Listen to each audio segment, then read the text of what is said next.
All right, so as a new software developer, there's tons of information online, tons of resources that you can use to go learn about a programming language or software development in general. But one of the challenges is that because there's so much information, where do you start? Where's the right source of information? How do you prioritize your time?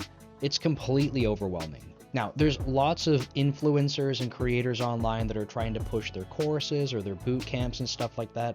And I think that some of those people are doing a great job and they might have really good content to offer. But I think you can still get really far sticking to the basics. So, in my opinion, before you go shelling out money trying to hope that you found the right influencer or creator to listen to, I think that you can go watching YouTube videos, reading free articles, and practicing what you're learning. Now, a lot of what I talk about when it comes to getting better as a software developer is practicing what you're learning. And that means actually writing code and actually building things. But I get it. When you're starting out, things can be really challenging because you don't know what to build. You're kind of stuck in this position of like, maybe I have an idea and I have no idea how to build it, or I don't have any ideas. I just want to start somewhere because I keep hearing I have to be coding things. So I figured that I owed it to all of you that if I keep saying you have to go build things, you have to practice what you're learning, that I should talk about some opportunities for things that you could be going to build. And I was very fortunate because a couple of weeks ago on LinkedIn, someone had posted a really awesome infographic that had tons of project ideas.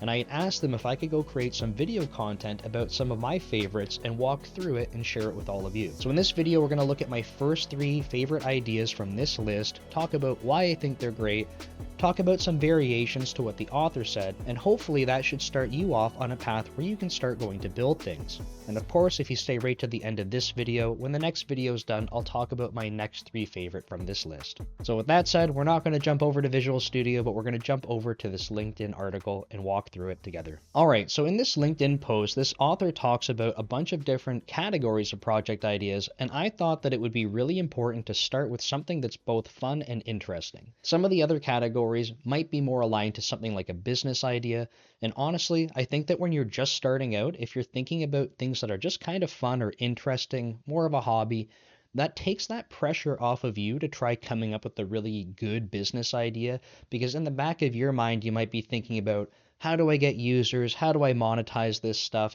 How do I make the next, $1 billion startup?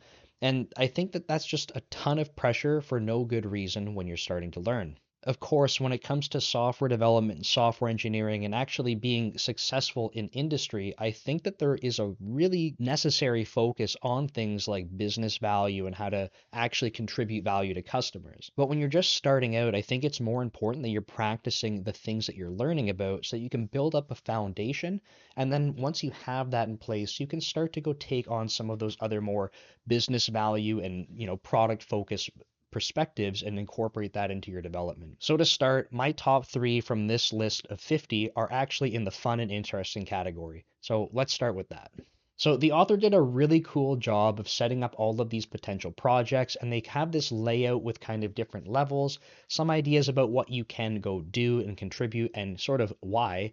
And the other thing too is, I'm just going to quickly jump to this next page. They have a bit of a layout that's recommended too. So if you had no idea what you wanted to go build or how it's going to go look, they actually have some suggestions around that, which I think is awesome. So this first one that we're looking at is a fan wiki. And I thought that this one was really cool because not only, like I said before, does the author kind of break down different levels for what you can go build as part of this, but I think that we can actually break that down even further depending on how junior or inexperienced you are as a programmer. This one's interesting because I think that when you start thinking about a fan wiki, and if you go back to this layout of different characters that you might want to include, so this is going to be something like a website that you could go look at, and technically, if you wanted, you could go make this a desktop application. There's no reason it has to go be a website or anything like that.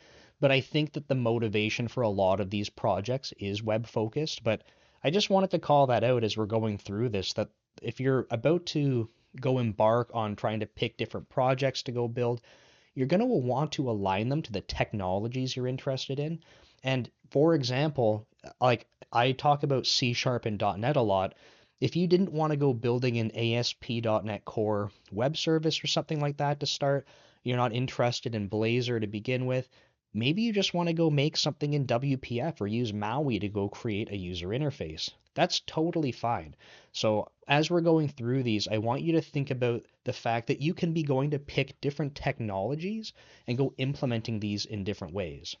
So with this character wiki and having a character layout, we have different UI options for technologies that we could go look at. So I think that's really cool. It offers some flexibility for people watching this, like depending on what you're interested in, you can go pick what you want to go do. When we think about some of the design that would go into something like a fan wiki and having different characters, there's a few different components that we're probably going to want to include, whether or not we're doing something like a web service or a desktop application. And again, you can kind of scale the different ideas for technology and implementation depending on your comfort level or what you want to focus on. So I'm going to kind of give you a high level idea of, I think, the different pieces that I could see going into this, and then we can talk about how you might go approach different parts of that. So, for example, we already kind of talked about what the front end might feel like. So, whether or not you're dealing with a web server, like an ASP.NET Core application, maybe you could have a React front end, you could have a Blazor front end for that. You could be going to build a desktop application using WPF and MAUI. So, in terms of a user interface, you have a bunch of different options there. But all of those things are really just about how you're going to display that data to the end user. When we're talking about the data that we're interested in, I think that there's a really cool thing that we could look at here, which is like, how is that data stored? If you were a very new programmer, what you might do is actually go code all of that data right into your program. So you might have things like data structures to represent the different characters, for example, and you could have them all declared in a big list or a big array, or some other, like a dictionary to go look up all this stuff from memory. So that's totally valid if that's how you wanted to start. But I think that this opens up some doors where you could go look at different technologies aside from just storing everything in memory. And this kind of allows you to explore, how do I have an application that has a data store attached to it, and I can extend the application simply by adding more data or changing the data instead of recompiling and deploying it.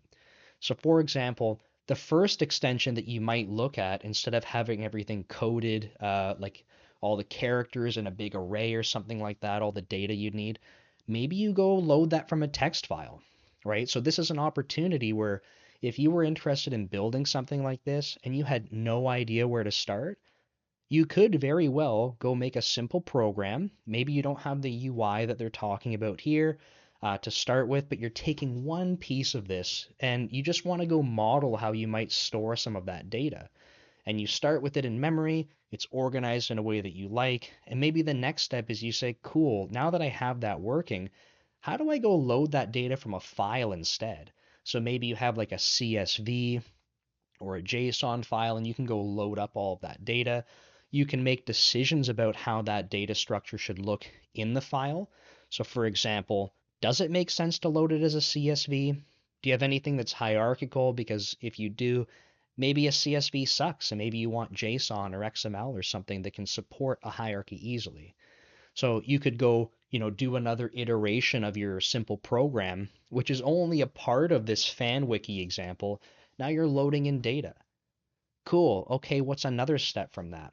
Maybe you want to look at using a database instead of actually using a flat file. And that could be really awesome too, because now you could go exploring like this, something that's SQL based makes sense. You can go pick which SQL, server or database technology you want to go use. So SQLite, MySQL, SQL Server, Postgres, everything. There's tons of options. So you could go pick one and try to model your data in terms of that SQL database. So there's another variation. Or going back to the data structure, you might say, hey, this data was hierarchical and I don't want to have to go joining tables and stuff like that, because I don't know, that's a lot of effort in SQL. If you want to go learn about that, that's great. But maybe you want to go use a document database like MongoDB. And if your JSON structure was working from your previous iterations, cool, maybe that's really easy to have it work in MongoDB because it supports that kind of data. So all of the flavors of data like interaction that I just talked about are one small piece of this project, and depending on your level of expertise, if you're just a beginner or if you're just trying to explore some new technologies but you understand programming, you have so many different variations of just working with data with this one simple example. I think one other thing that I really liked about this, and we can kind of demonstrate where my thinking's at if we go over to the next page. So if you were to make a layout like this, right? Something that I think is interesting is that, especially as a more junior programmer, when you're first kind of getting introduced how to build programs, we have a tendency to, like, we don't really understand how to reuse things properly in the beginning. And I mean, even after years, some people don't know how to reuse things properly, and that's okay. But it's always a work in progress. But when we look at this screen, for example, as a very new programmer, if you had one character working, you might have a tendency to be like, cool, if I want to make another one, let me just copy and paste everything I just did over to here, and now I can change the text and the pictures and all that kind of stuff, and cool, now I have a second one.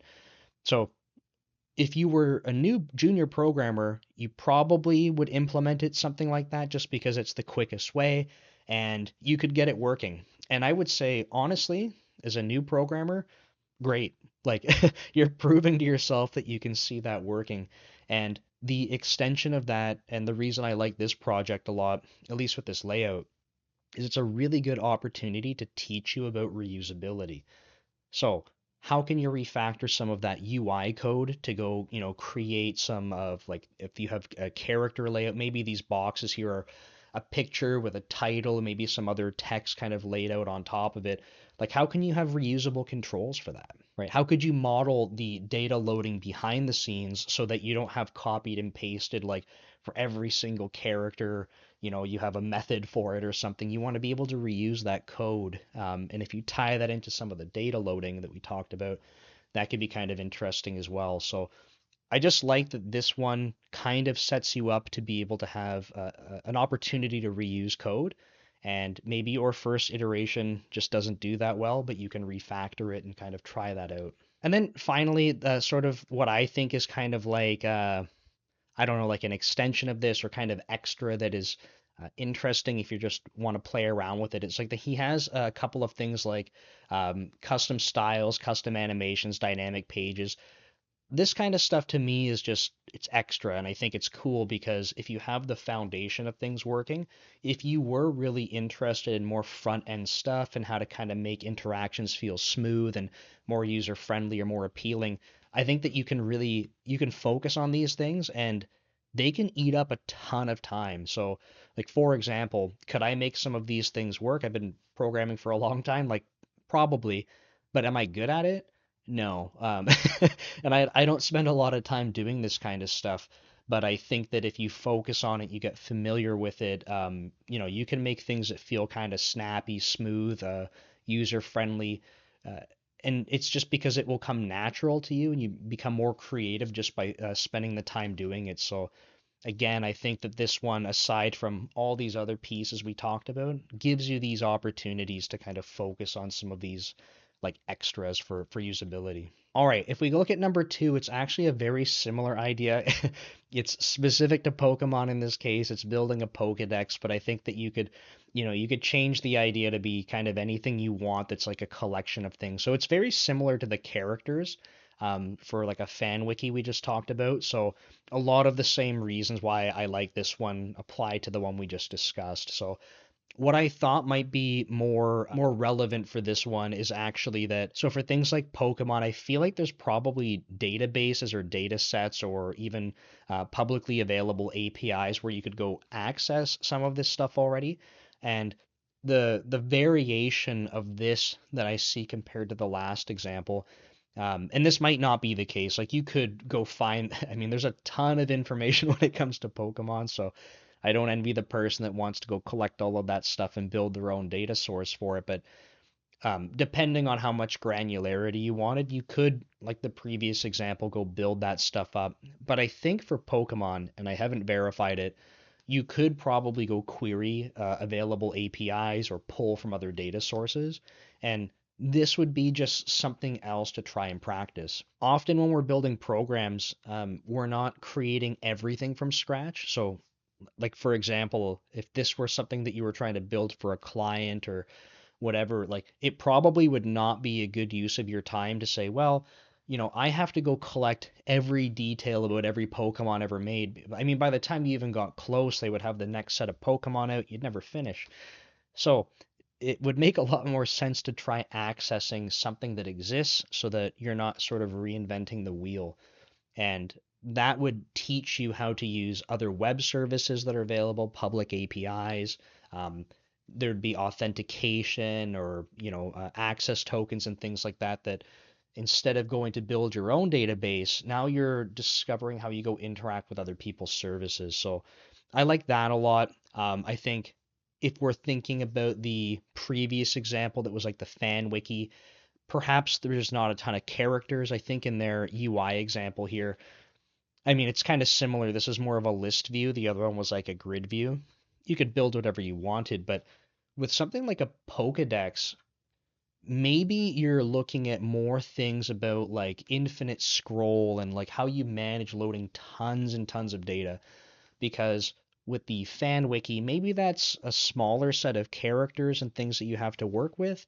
But with something like a Pokedex, you have tons of Pokemon with tons of information. Maybe you want to be able to build out sorting and filtering. So I think that not only do you have some interesting front end challenges that you could go tackle, like how do you go efficiently load all of this data on the fly for users, but also on the back end, how do you go sort and filter and allow users to navigate that data? Do you just list them all alphabetically? Do you let users, do searches for different Pokemon, or maybe they want to look them up by type or by how powerful or something they are, or their evolutions? I feel like there's so many options just for playing with data filtering and sorting that this would be really awesome to play around with. But largely, I do think that this is similar to the example before. I like this and the previous example because you're not tied to particular technologies, and depending on what your interests are, again, if you're coming to this channel and you're like, I don't even like C Sharp or .NET, but I just ended up on this dude's video, you can go build this in whatever you want. So you're not limited to C Sharp and the .NET framework kind of world, but I like this project because of that. Okay, for the third project, I actually wanted to look at a different category. This is actually in the personal and portfolio category, and one of the reasons I wanted to pick a project from this category is especially for more junior programmers. I think a lot of people, when they're embarking on their software engineering journey, they're thinking about how do I demonstrate that I have skills, right? You're in this mindset where you want to obtain skills, you want to do it the most optimal way possible, but you're also thinking like, how do I demonstrate this to other people? You're trying to get a job, you're trying to be, successful in your career, and you're just starting. So I think this is why people gravitate towards boot camps or doing certifications. And again, I'm not saying those things cannot be valuable or they aren't valuable to certain individuals, but I think that part of our nature is we gravitate towards that stuff because we want proof to other people, like, hey, look, I've accomplished this. And I think that that ends up trumping sometimes the your ability to just focus on learning and practicing. But that's just my opinion on it. So I like this project because I think most people are trying to put a resume or a portfolio together, and what better way than to go kind of build something out of code from scratch, using whatever technologies you're interested in, to be able to represent that, right? It's kind of meta if you think about it. So if you started building your resume and you're linking to your GitHub to show different things you worked on or something like that, I mean, what if your resume was literally the site you built? It's kind of cool to think about. So I think the sort of the purpose behind this project is one of the things that I really liked. But again, this affords you the opportunity to go build it using the technologies you'd like. I suppose in this case, you probably would want to stick to something web-based. There's nothing that says you can't go build a desktop application if you just wanted to build it for yourself to be able to, have a cool resume that you can look at and interact with. There's no reason that when you're starting out programming and trying to build things, that you need to build things for other people. And maybe I should have said that towards the beginning of this video, but I don't think I can say it enough. I don't want people to fall into the trap of it's a waste of time if other people aren't going to use it. Well, No, it might be a waste of time if you're trying to sell it and no one's going to use it. But if your goal is to learn, picking projects that allow you to practice the things you're learning about and the technologies you want to use will never be a waste of time. So keep that in mind. So in this example, they offer a layout again. This might be pretty simple and let you play with different front end technology to try and create layouts and stuff like that. This is certainly not my forte. So even though I've been programming for like 20 years, if I had to go do this in different web technologies or something, I'd probably be learning a lot. I could build this in WPF no problem, but if I had to go do it in React or something, I'm sure I would have a bit of a time just trying to play around with it and get it to work. So I kind of like one of the earlier examples when I said you could look at different ways to animate things or add some flair, make it just make it feel like your own. This is something where beyond just the layout, you could totally invest extra time into just make like maybe you have these sections are expandable and you want to animate them or something like that. Um, you have all kinds of different options that are kind of extra on top of just a layout like this. But something you could think about too is if you have different projects that you want to be able to refer to as part of your resume. Cool. Okay. Do you want to just be able to link out to those projects? Is there some way where you could embed parts of them into your resume as like totally interactive right on the page?